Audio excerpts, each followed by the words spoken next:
is always the best part of the stream, is me trying to figure out when I should start it, because here's the thing. We haven't started? I never actually know when to start these things, so I'm just going to tell you to go now. Hi, everybody! I have to tell you, just as you said go now, I got the notification on my phone that we're live. I'm magic. You are magic. Because that was longer than normal. It actually was, yes. Also, if anybody out there watching us now can tell me if this is streaming on my Facebook, that would be super helpful too. Because I don't think it is. And we're going to have to get to the bottom of it. We will. It says that it is. Figure that out now. It says it is. We'll see. Yes, it is. It is streaming on your Facebook. Yay, I fixed it. I'm a master wizard of the tech realm. You are. That's a thing. So, Happy New Year. I know we said Happy New Year last week. Happy New Year again. A lot has happened this week. We're 10 days in, and we've already gotten a whole story. Oh my gosh. Okay. But you know what? We're going to stick with the positive world of theater, which is powerful and keeps us educated and entertained and enlightened and together. And sometimes a disaster when you fall off the stage. That's true too. Oh boy. As we learned last week. So we've got some quick announcements. You've got 2 days to register. Well, I think you can still register up until that day. But classes start in 2 days on the 12th for Suzanne Mattai's improv classes. And as we have announced, they are open to everyone of all ages. It's not just for kids anymore. It's not Chuck E. Cheese. You can go as an adult by yourself. I think Chuck E. Cheese went out of business. Spit those words out. Well, the one in Inglewood did. No, they did. Sorry, guys. Oh, heartbroken. I don't even know what to say right now. I've already derailed this. I know. We're not even... Okay. Thanks, 2020. I'm blaming everything on 2020. You can still get Grace Rector's book, The Rector Girls. Make sure and pick that up. It's going to be filled with lots of humor, great advice. And Grace is one of our Kentwood kids. Well, she's not a kid anymore. She's a full-grown adult. She's an adult. She's a woman. Full-grown woman, adult. Written this wonderful book from the advice of her mom, our dearly beloved Pam Rector, who we miss very much.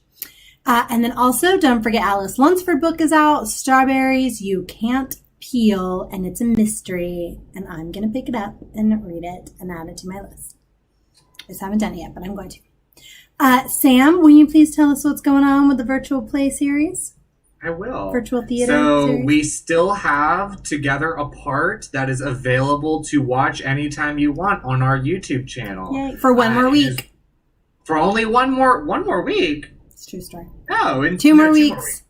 2 more weeks. You have 2 more weeks to stream Together Apart, written by Cassidy Kep, directed by George Condrick, and starring Jenny Boone, Stanley Brown, and Grace McLaughlin. So if you haven't watched it yet, go ahead and make sure after this live stream that we're on right now, make sure you go watch it. And if you've already watched it, make sure you share it and have your friends watch it. Share our theater. Of course. It's free. Then next up, we have 3 Syllables of Shame, which is written by Ram Watson. I'm really looking forward to that. Catherine Rom, and starring Lindsay and Jeremy Palmer. And that's going to start streaming on January 24th and going to go until February 21st. 3 Syllables of Shame. Every episode we talk about this title. I know, because I love it. I know, it's great. And then after that, we have Surf's Up, written by Ken Levine. I think I said it wrong last week. Levine. I did say it wrong last week. Ken Levine, and directed by Allison Bull, and that will go up on February 21st and stay on our channel until March 21st. And rounding out what we have in this, I don't know if it's this season, but all we have announced, the last one we have announced is called State of Independence by Paul Coster. That's what I'm going with. Directed by Susan Weisbarth, and that's going to go up on March 21st through April 25th. And actually, I believe auditions for State of Independence are coming up very soon. We're going to have to get that information for people that are interested in that. Yes. Or you can always check our Facebook page. It has information on audition. And there she is. Only took 4 minutes. She's left the tree, and she's come to say hi to you all. Well, you know what? She was just really excited to hear about my announcement. I'm in the show. Tell us about it, Sam. I am going to be in a production of Guys and Dolls concert version at Boxcar Theatricals. It will be their inaugural musical, and it will be live streaming on January 30th, and then there's going to be an encore performance on the 31st, which is just a recording of the live stream performance.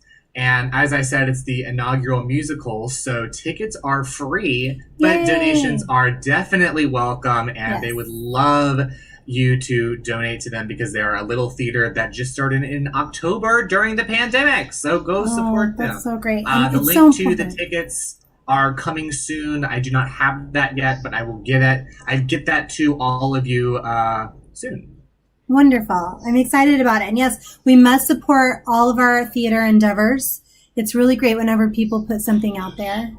Yes. Also, one of our other members who was also in our town, Ethan Trejo, is also in Guys and Dolls concert version with me. Yay, so Ethan. Got a couple of little Kentwood members in this show. I love it. So let's support them on the 30th. We'll talk more about it next week and have a link for you. We will. So, who do we have on this week? I don't know them. You don't. These are new to you. I'm very excited. But they're not new to Kentwood. No. They've been around at Kentwood for a few years. Several years, I think. So, they actually were involved in the very first show that I ever did at Kentwood, Dracula. Yes. Ooh. And have since become very dear friends of mine. I'm very excited. They're wonderful. Both of them are designers in theater. And I'm very excited to bring on Tony Pereslete and Lori Marple-Pereslete. I keep on wanting to give Tony her last name. Well, should we say hello, Sam and Sam? Yes. Sam squared. No, that's too corny. Don't do that. Oh, no, we love it. it. Before. We love I it. thought it was being original. We're the original. We love it, Sam Squared. We think we're going to start a show. We have two shows. We have Sam Squared and Sandwich. Oh, yes. The one that we were going to start 7 months ago. Yeah, we're getting right on that. Tony, Lori, thank you so much for joining us. Our to pleasure. learn more about you. We're really excited. So I know a lot of people at Kentwood have known you for years, but we would like to get a brief little history about each of you, where you're from, how you got into theater, and then how you heard about Kentwood. Jeez. You can start. I'm from Ventura. Ventura County, as everybody on Facebook knows, Ventura, my beautiful Ventura. Born and raised, California, Ventura.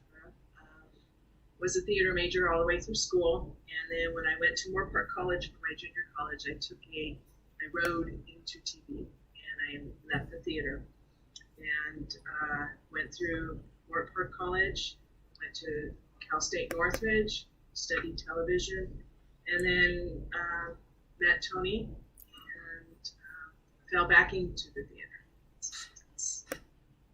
I did no theater, not even remotely, until I joined Kentwood. Oh, wow.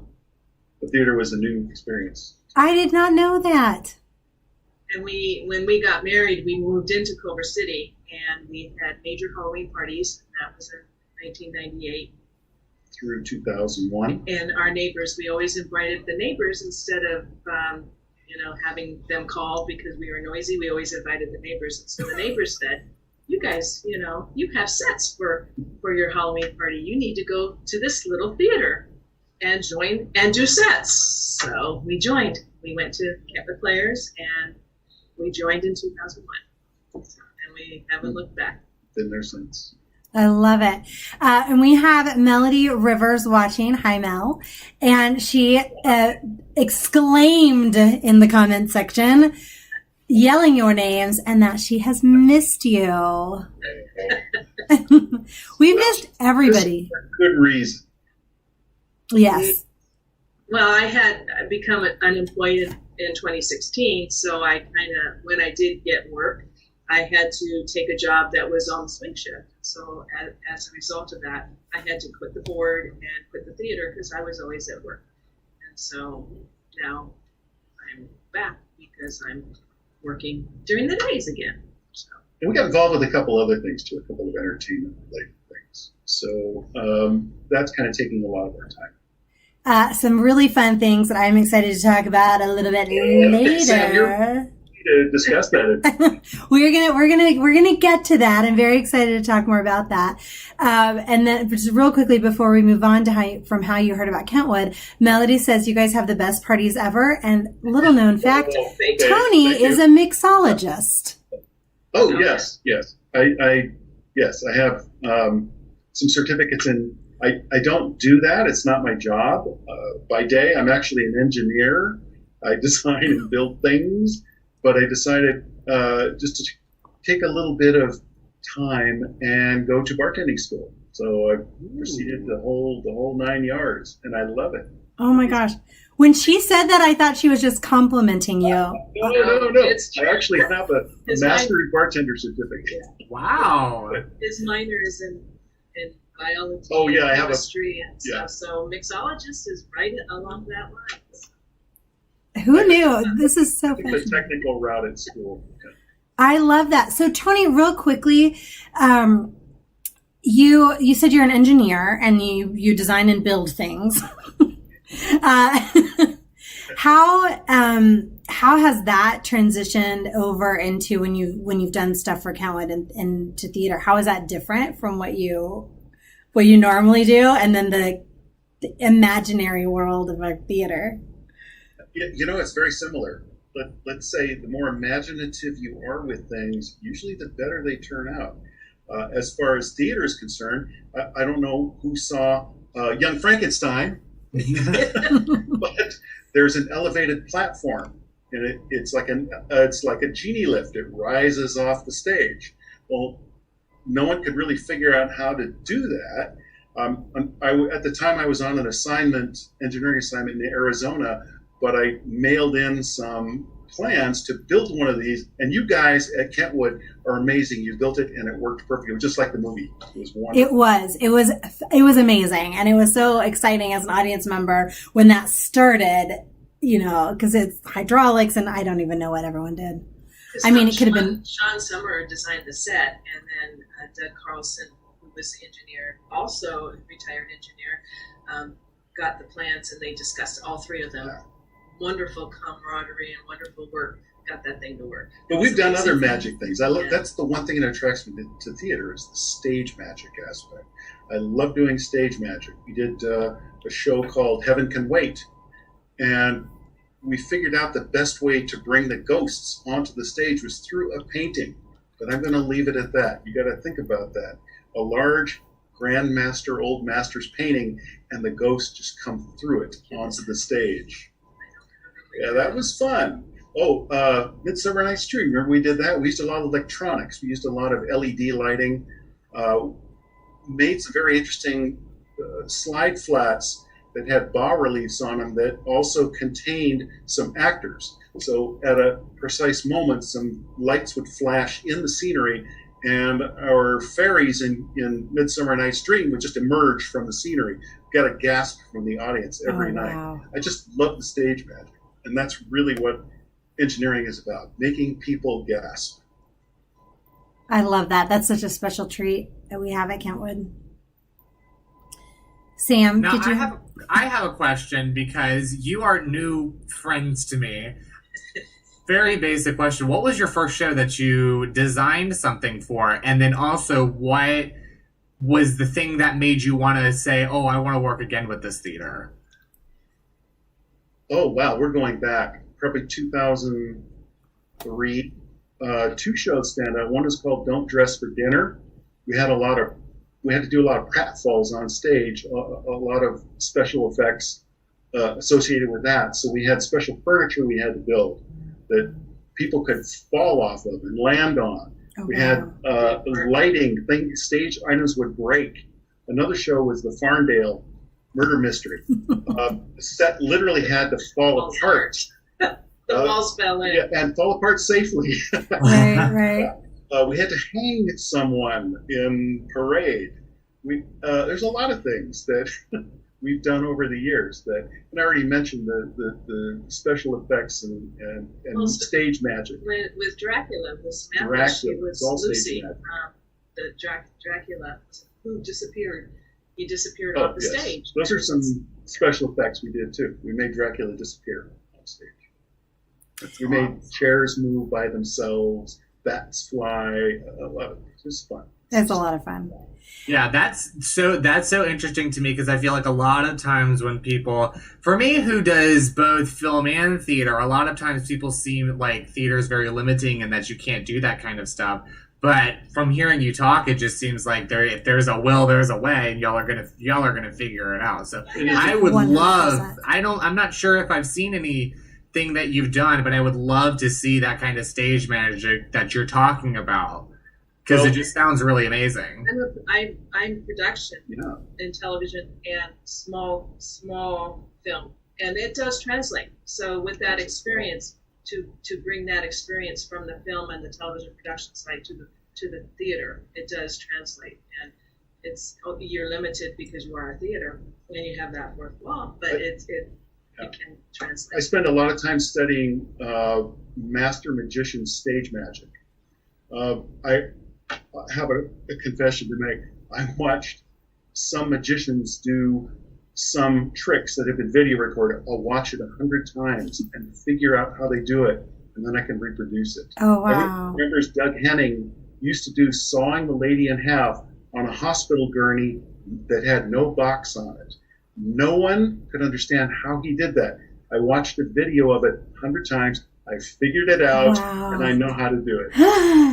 Wow. We now we need to incorporate that. By the way, as Lori, as you were talking about your experience in film and production, I saw the slate behind you. Oh. So I just, oh goodness. That's actually a slate. Yeah. Yes. Yeah.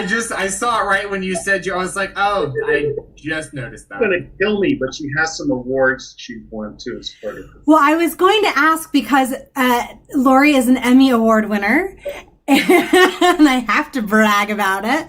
And so that was where my next question was going to be, because so what did you win your Emmy in specifically? I know it was in television, but for what aspect of it? And then how does that translate? How have you used that into the theater in your design? Because I know for stage, Tony does the set design and Lori does the scenic design and set decoration, and is award winning in that as well. The Rose Parade, and I did a position called video control, and what it is before, when you have a director and you have a technical director, the director will say stand by, camera, whatever, so he stands by. I adjust the video level so that when they take that camera to why, Sam?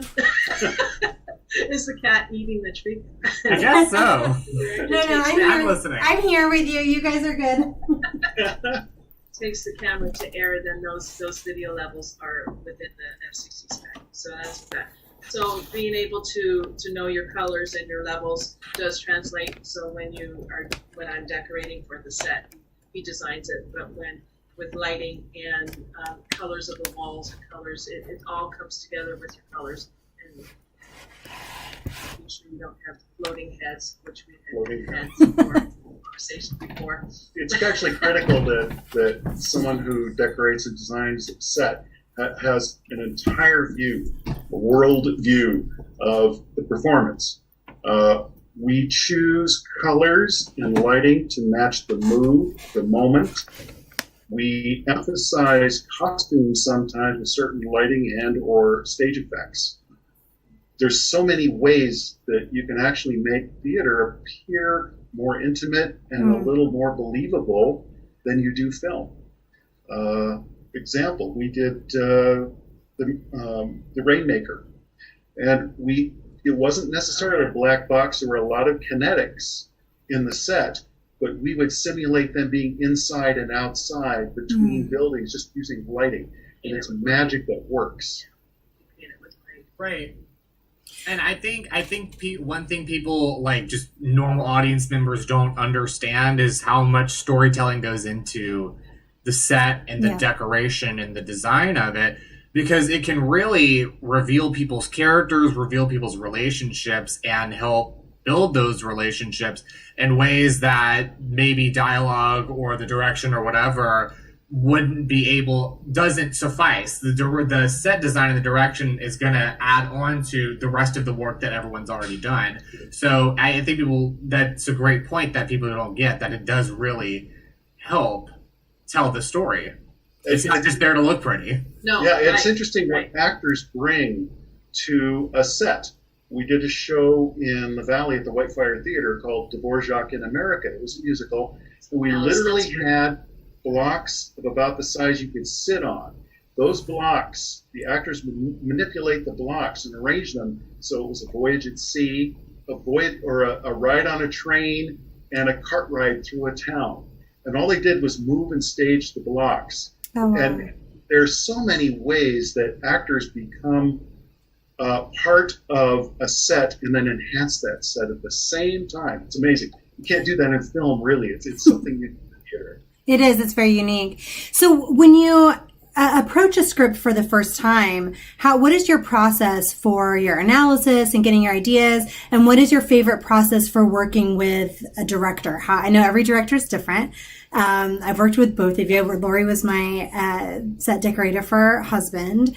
What is your preference for working with a director, and how do you approach your design? For me, I thoroughly, well, when I'm doing, I don't set design. He does the set design. I always do the decoration for him, or for whoever, and for you. I thoroughly read the script, highlight it, underline it, make sure I understand, and then I speak with the director to find out what their vision is, and then I don't really have any formal training. It's all by, okay, let's go shopping, and being able to pull colors and prints and plaids and whatever colors, come up with a major color, a major theme whether it's a window decoration or pillows or a throw over a couch. What is my major color, my major theme, and then go from there with the decorations and pull all the colors in. And for me, it's all just by gut. I just go in and I'm able to, as I'm going from store to store with the major color in mind, I just see and think, okay, this is going to look good, this is going to look good, and just kind of throw it on there. And well, hopefully it works. Sometimes it do, sometimes it doesn't. And with you, it worked. It was really pretty. Allison helped, and we worked really good as a team. Yeah, it was a great team. When I design sets, I actually have to admit, we storyboard it.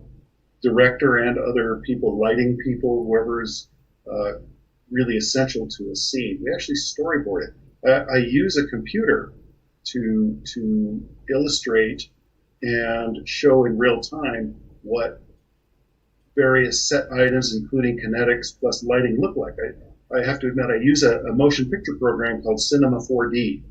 Oh, wow. It's actually used for CGI and motion pictures, and we use another program called Poser that animates actors, and I can dress them in particular colors and shapes and whatever, even costumes, prosthetics, whatever they're using. And this particular program, Blended, allows a director to zoom in, actually on the fly, change his blocking and reanimate this. Wow. So there has to be some traveling lighting, and there has to be some background lighting. They can actually see it. The advantage there is that the director can compose his show as if he's composing shots for a film.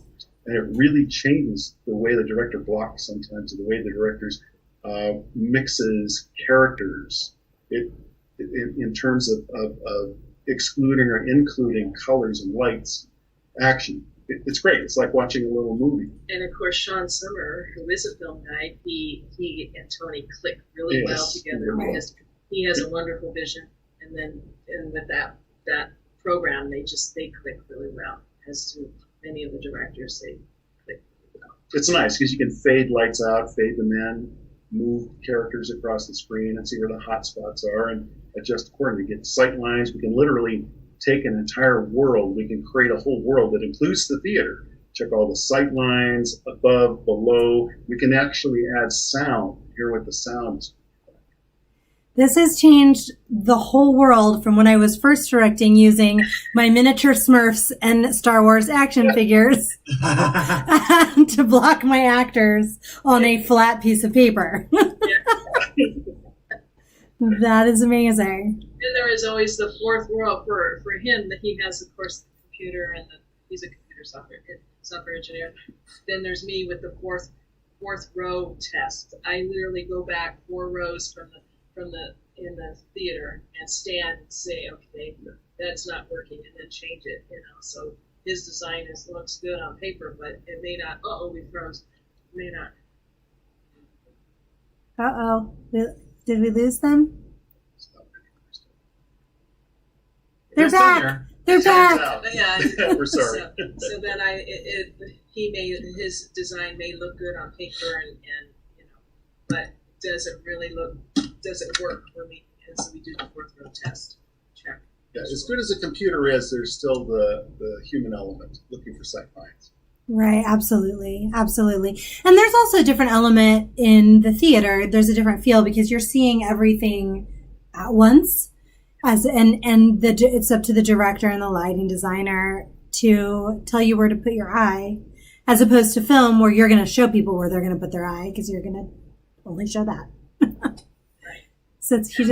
I wanted to read this real quickly from Melody. She said during Dracula intermission, she asked her son Logan, "How do you think Dracula got off the stage?" expecting her little theater kid to try to figure it out. And he said, he turned into a bat and flew out the window. Didn't you see? It looked like that, didn't it? It did look like that. Didn't you see that? I love that. That is my best. And then also Melody said, Lori, that you are also the best props mistress as well. And I do know for years you were in charge of props at Kenwood for everything. So how did you get involved doing props as well as design? Well, I love space management, and and at one time the prop room with Margie Bates, when she was president, she appointed me. I don't even remember what year that was. It was after Richard Ponoff. We joined it in 2001, so it might have been 2002. We were having problems with props disappearing, and it was just a mess. So at one time, the prop room was organized and cleaned. And of course, it's very hard to keep that organized and clean because it's constant motion. And so I don't know. I've always liked props. Ever since I was a little girl in kindergarten, I always liked to play store and have the cans of soup, and I just love it. And doing research then for the props or for helping other theaters when I was the props mistress, doing the research as to what they need or. Searching through our gold mine back in the back room, the dungeon. But that's no longer doing it, but it's okay. It was fun. It was fun while you were doing it. Also, Hillary Fitzsimmons says hi to you both.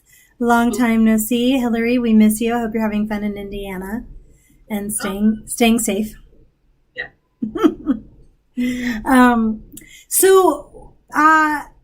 If I had to make you choose between theater and film/TV, do you have a preference, or is there one that you would give up over the other if forced? If you're asking me, you didn't include something. You didn't include radio. I love radio. Yes, radio. I really do love radio. It's so intimate. But how do you design sets for radio? You do it in your mind. You can do it. Think about it for a moment. How would you do that? And I'm challenging the whole audience here. How would you do that? You can draw people into an awareness using sound and using voice, music, and description. And descriptions. or using the character. Here, I'll give you an example. A horse galloping in radio would be a pan. The horse, when you hear the horse on the left, it would gallop, and it would approach you and then gallop away on the right in your headphones.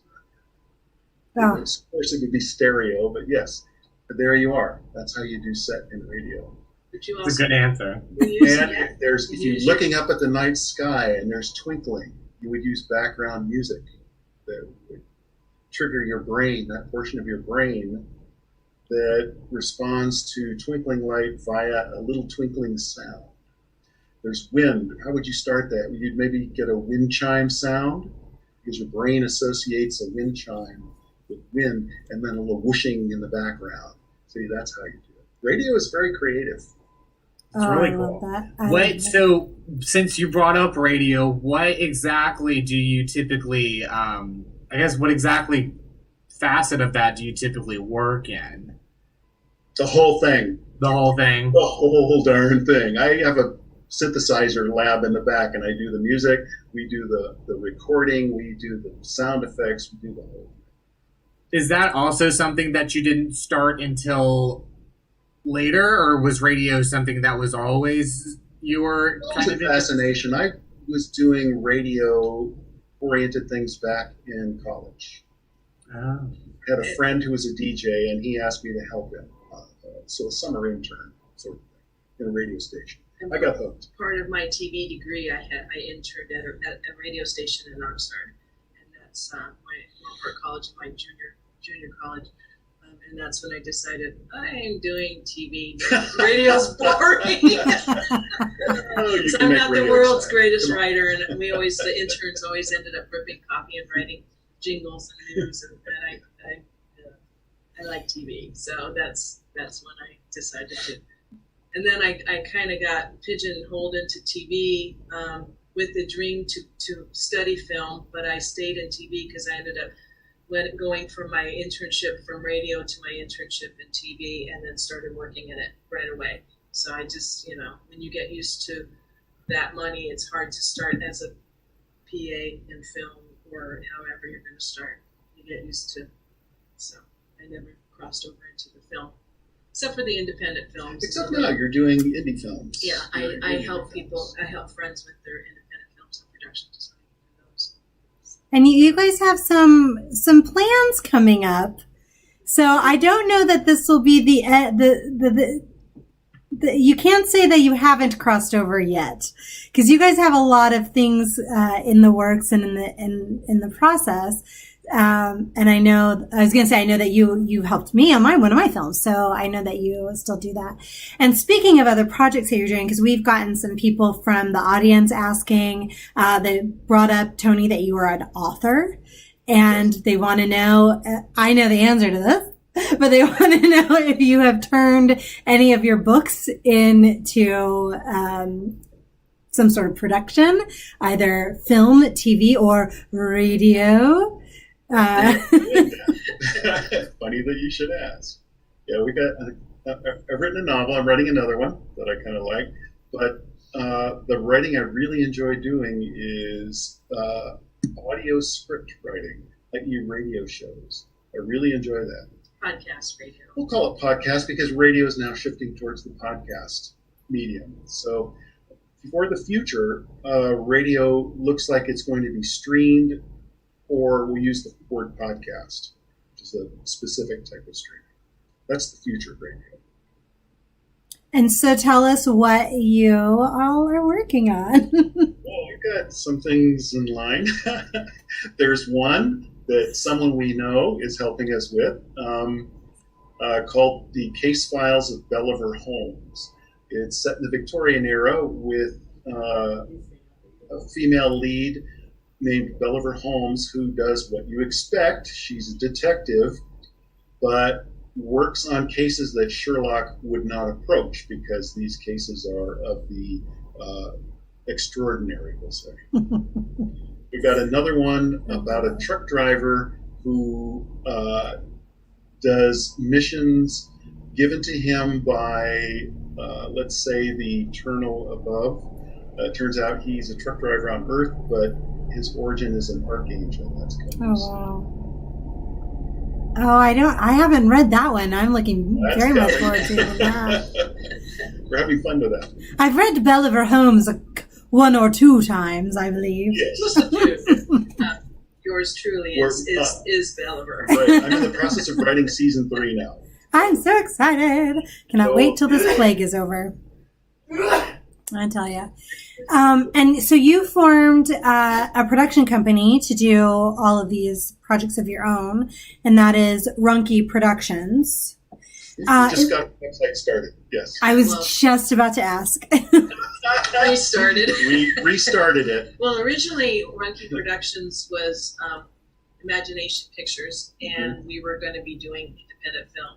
And we just didn't really get it started. And then when I became unemployed, I was like, let's turn Tony's books into a podcast. And so that's when we started doing a radio show for a gentleman, Get Published Radio. And we actually did get it on the air up north.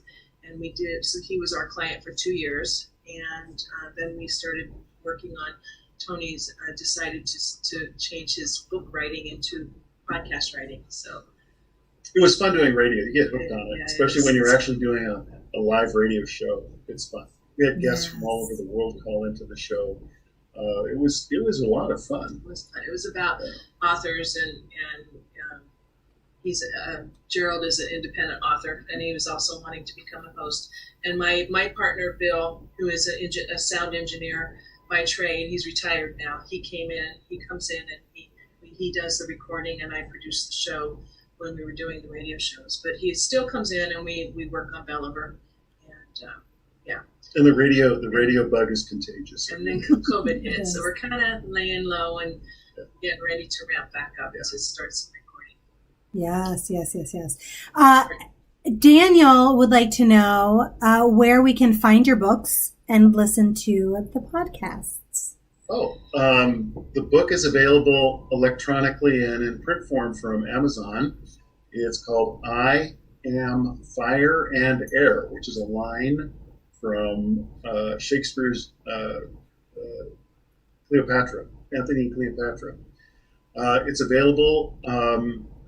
Probably I would recommend either getting it pre-printed version from either Barnes & Noble or Amazon, or just get the electronic ebook. The author's name is a pseudonym, William Anthony. Yes. If anyone's looking... Me to recover. Read that. So make sure you're looking for William Anthony and not Tony Pereslete, and then going, wait, I'm very confused. Yes, that is also an excellent book. And the audio version, is it? We are working on it. It's also in the works. I know a lot about what you guys are doing. Yeah, Belliver and a couple other things. Yeah. I'm a big fan. I'm a big fan. I don't know a lot of what you guys are doing. Yeah, kids have written to me. I get drawings, all kinds of letters and things. Kids love that book. Well, it is a kid's book. It's a young adult kids, but it's great. It is really great. It's very. I was scary. I was his. Beta. Lori was my beta reader. Yeah, because I love Dean Koontz and I love Stephen King. I love all the scary stuff, and I'm literally reading the book or going through it, and I'm like, oh shoot, because I was getting so involved with the story that I forgot that I was supposed to. Like, oh, I gotta go back. Okay, okay. Same. Did the same thing. Did a good job. My contracting agent told me that he called me the Dean Koontz of YA Lit. I love that. That's great. That's a very great compliment. I love it. That's great. So getting us back to the theater. Yes. So one of the things I love about, we're a theater podcast, but one of the things I love about theater and I love about this podcast show, video interview show, is that I feel like the theater is such a broad world that there can be so many different aspects of it, and that really whenever a person is expanding their knowledge, expanding their exposure. It only makes the theater more enriched. And I think you two are two great examples of that. As we've just heard, you have a very wide variety of focus and interests. And I feel like that comes out in your design. Hence, we have the Young Frankenstein hydraulics, which is a culmination of multiple things that you've done. Hence, we have, the various decorations and decor from all the Lori, we'll be here all day if we talk about your resume from Kentwood. She used to do 5 out of the 6 shows in a season. Yeah. How many years? It's true. Yeah. Quite a few years. Yeah. It's true.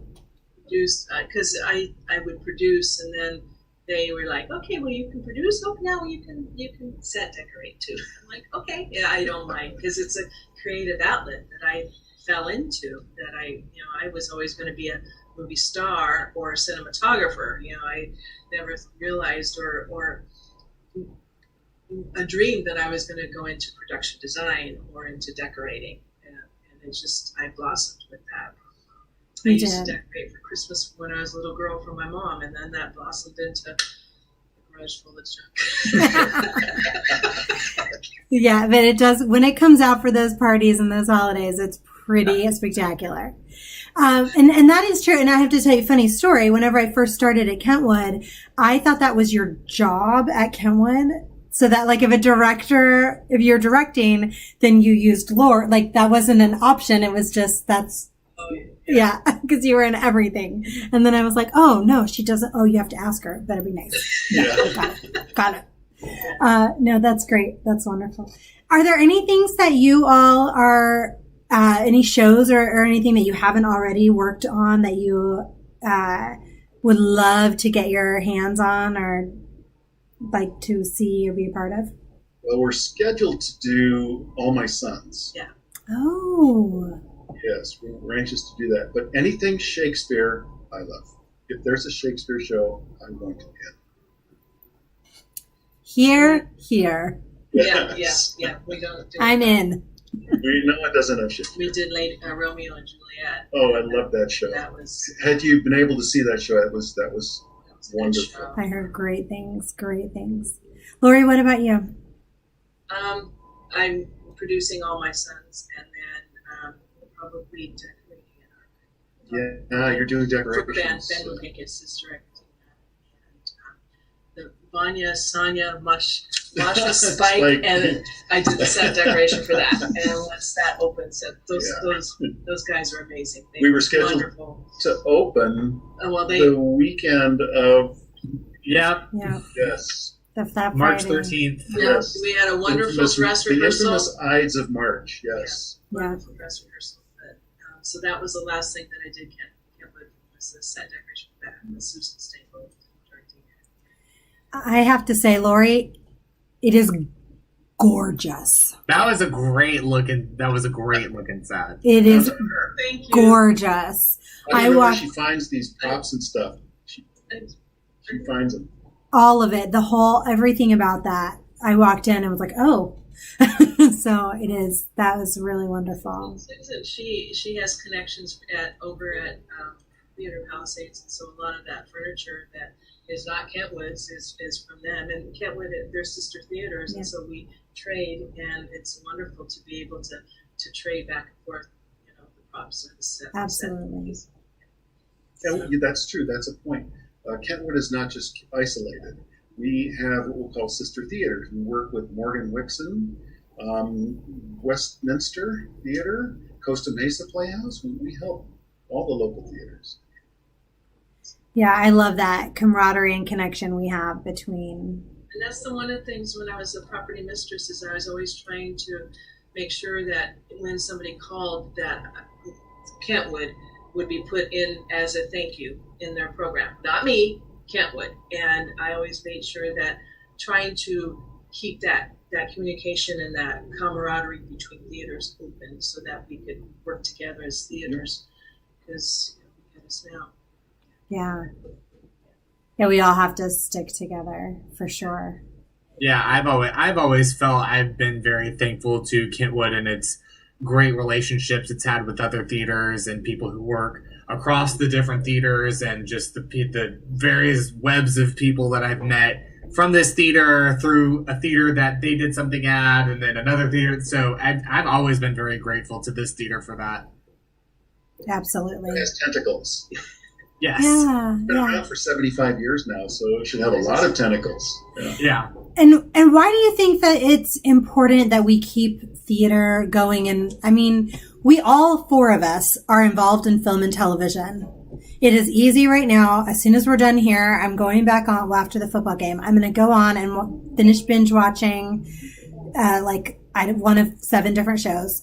So, why is it important that we continue theater when we get out of this pandemic? It's an easy answer. Theater has a magic that you can't get elsewhere. You can't replay it because it's live. You have to focus more than you would. You can't go get a sandwich. You can't grab a beer. You have to focus. There is an interaction between those in the audience and the stage that is as much a part of the performance as anything. And we're not talking about audience involvement or audience participation, other than you have to pay attention.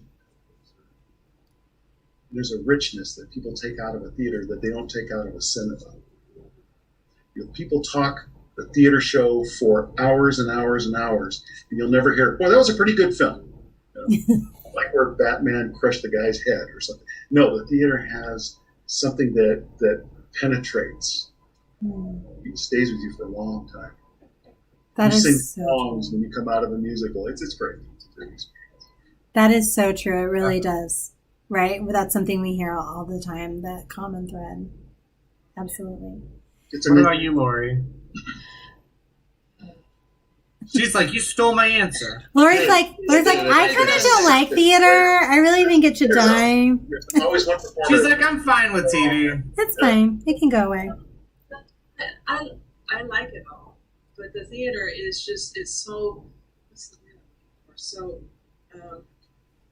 thank you, intimate. Thank you. Intimate. My mind connected with him. So the theater is so much more intimate, and it just personal. Yeah. That 100%. It is personal and intimate. And there's just, I think that's just nail on the head. That's what makes it so special for all of us. That's beautiful. I feel that even in like the Pantagers or something, it still feels like that, because all of these people are all experiencing the same show right in front of them at the same time, but in different ways. So even if you're not in this tiny black box theater in North Hollywood, it still feels like that. Yeah. Well, listen to the audience. When a movie ends, everybody leaves. It's quiet. But when live theater ends, there's chatter everywhere. And then you get to go out and speak to the actors and greet the actors, and it's wonderful, because then you think, oh, you're nothing like what you just portrayed. You're a crazy nut. You've got a great personality. It's not Jack the Ripper. Right. You have a great personality, and you portrayed something else, and it's just wonderful for the audience to see. It's magic. It is. And also one of the things when I was little, wanting to get into film, to me, film is magic. Yeah. And it's the world of make believe, and to me, decorating a set is the goal to me is to make, when you walk in, you could live there. You're looking at it, it's like, oh, that looks like my living room. That's my goal when I'm doing a set. And it's a magic, and it's the image, or what's the word? I can't think tonight. It's just, I can't think of my word. Anyway, it's just the magic, an image that I love it. Yeah, absolutely. And we do. As soon as we walk in, we know, right, from whatever we're seeing, where we're going, what we're about to experience for the next 2 to 3 hours. Absolutely. Real quickly, before we finish up our last few questions, Daniel wants you to know that we are keeping your set safe. And that is true. We still have Vanya on the stage. It is still ready to go as soon as we are cleared from the plague. So that is very exciting. those guys are still rehearsing.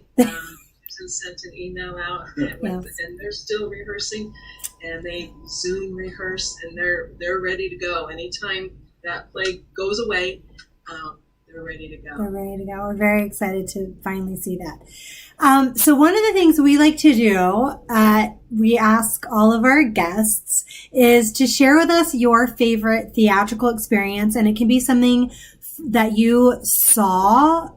It can be something you experienced that you worked on yourself. But whatever your favorite experience is. There's so many. We'd have to choose one. Everything is great. Every show we've ever been in is wonderful. The one that sticks in my mind, rethinking after reading the list of questions, is when I went, my father-in-law had moved in with Tony and I when we bought the house, and we took him, because he lived in Palm Springs, and so we took him to see 39 Steps. And we had seats way in the back, and we howled. We laughed. Even he, who had been in a live show, to see a live show for years, we laughed and we laughed. And it was so funny. And to be able to recreate that when we did that at Kentwood. Yeah. And I think that we, with our little teeny stage compared to the big, huge stage. Yeah, well, I think that we laughed and howled and had a fun time doing that behind the scenes. And I think that it was comparable to the Almason. Oh, I think our production was better in a lot of respects. We did a lot of special effects. We turned everything gray. We had mysterious mechanical malfunctioning window blinds. We had all kinds of special effects. But we simulated a film wipe, horizontal film wipe on stage using giant wagons. And one would retract while the other one was advanced, and they would swap. Well, while they were swapped, we would stage a whole new series of furniture set and furnishings on that roving wagon, and we'd swap them. So as if you're watching a movie from the 1930s that used horizontal film wipes. Amazing. Wow. Amazing. And that show actually had more stage set crew, stage crew, than it did performers because of all the special effects. I was on that crew. I lost 10 pounds, no lie. Wow. I was drenched in sweat every night. Oh my goodness. Most amazing, most physical show for everybody involved. And it stands out as one of the best experiences in theater. And the audiences, the Kentwood's audiences, howled with laughter, just like my experience, to be honest. I love that. And then one more. You're going to add to one that. more Okay. is when we were Tom Brophy did the lighting for 45 seconds for Broadway, and it was like 3 a.m, and we're just like, we gotta get this done. And he decided to stay and help me paint the floor. So we're talking, having a good time painting the floor, and there was an onstage food bar, like a. It was a cafe. Yeah, but it was the bar, where you sit, the coffee shop type bar. So we end up behind this bar because that was on stage, and we realized that we had painted ourselves into a corner. And because it was 3 a.m, we were both tired. He had been hanging lights. I had been doing decorating. Gail Bernardi directed that show, and we're like, okay, how are we going to do this? We got wet paint, and we can't so we took our shoes and socks off and ran across. I don't think anybody but Tony, I noticed, but that. No one else noticed. But we left a footprint on the thing. Of course, it got painted over within the next set. But anyway, that was just that is great. Thinking of like what I was going to say is that sticks out because that was so much fun. I love that. That's so great too. And both of those examples are examples. One of the reasons I love theater are all the people coming together, and that it really takes a village, and that it's such a collaboration. And 39 Steps with your crew larger than the actors it just reiterates that it doesn't matter. It's not about just the performers. It's about everybody. Everybody plays a part in this, and it doesn't matter whether or not you're the one taking bows at the end. That's not the important part. In fact, as an actor, when we're taking those bows, we're taking on behalf of everyone, really. Not me. It's everyone. Right. Now, I have a question to wrap up the night here. So, on the other side of your favorite theater memories, are there any crazy debacles that you have either witnessed on stage or been a part of or heard of or anything? Okay. Sam, I don't think they have anything. I am sure they're not going to come up with anything. We're going to really have to drag something out of them. Every show has issues. Every single show has issues. What was the play, John and he? We've got costumes that malfunction. We'll use that word. John Sparks. Oh my gosh. Was tagging. Okay. He was playing City Stein. of Angels. City of Angels. Thank you. Stein. He was Stein, and he this big booming voice, beautiful voice. And beautiful. He was on this antique typewriter, and it wouldn't. I don't remember if it didn't work when he was typing. Of course, only one key worked, so he was pretending like he was typing, but hitting that one key. And I think the carriage. It was on a cart. Yeah, the carriage didn't work. And so anyway, he got too carried away, and this antique typewriter ended up in the audience. And that, you guys know Kentwood.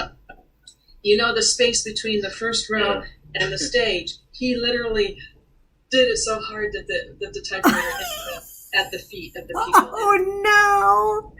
I was like, oh my God, that's the other one doesn't work. The other typewriter Kentwood had didn't work, and we're like trying to pick up. No! There's something in every show, and it's funny. I've never seen anything tragic. I've seen things that. Oh, Ethan fell off we've had performers fall off of things. We've had performers go through scenery. We've had. This is great. We did Murder on the Nile. Oh, I know the story. Very good trooper. She would see. She's laughing. She probably remembers it. We had a trooper. I forget the character's name. Tarda Smithson was the actress's name. But she's supposed to shoot someone with a gun. It was a stage pistol, and it jammed. It didn't work. So she tried 2 or 3 times. Turns to the audience, breaks the wall. Turns to the audience, and says, "Bear with me, folks." Bang! Everybody started laughing. She held character. It just gives me chills. Character. It just gives me chills. Amazing. She let the audience stop laughing, and she continued on. I love it. She didn't forget her lines. It was just like... It was wonderful. That is great. Oh my gosh. That's the magic of theater. So you don't get do-overs. Right. Yeah. That's part of the entertainment. Yep. There's no back to one. And right on cue. Well, unless the cat is coming back, then we're back at the beginning of the show. Right on cue. Right on cue. That's my signal that it's the end of the show. Tony, Lori, thank you so much for joining us and talking with us, telling us your story, going over your process, telling us funny stories. We're really excited. Thank you so much for joining us. It was so great meeting you and get to know more about you. Yes, we look forward to it. We'll be around. And everybody make sure and check out Tony's book. The audience has given all where you can find it and the author name. So yeah. And we will keep you posted on all of the things that are happening with Belliver Holmes and her adventures coming. And next week we have our special, because I thought the virtual, I'm gonna have to look at the list. We're going to announce on Facebook. Says the 24th is when we have. All right, then. I'm going to look at the list. I'm going to look at the list and we'll post it for next week. And we'll see you here, same time, Sundays at 7. What's your cat's name? Katniss. Katniss. Yeah, this one is Katniss. Oh, I love it. I'm a real Hunger Games fan, so Katniss works. She is. That's how she got her name, because she was the explorer and the adventurer, and she's a little bossy, and she will kill anybody if they get in her way. That's Katniss. That's Katniss. Right. Great. And she's very protective and takes care of everyone. Yes. Goodbye, Sam, and Katniss. Thank you. Bye, everyone. We'll see you next week. If I can figure out how to.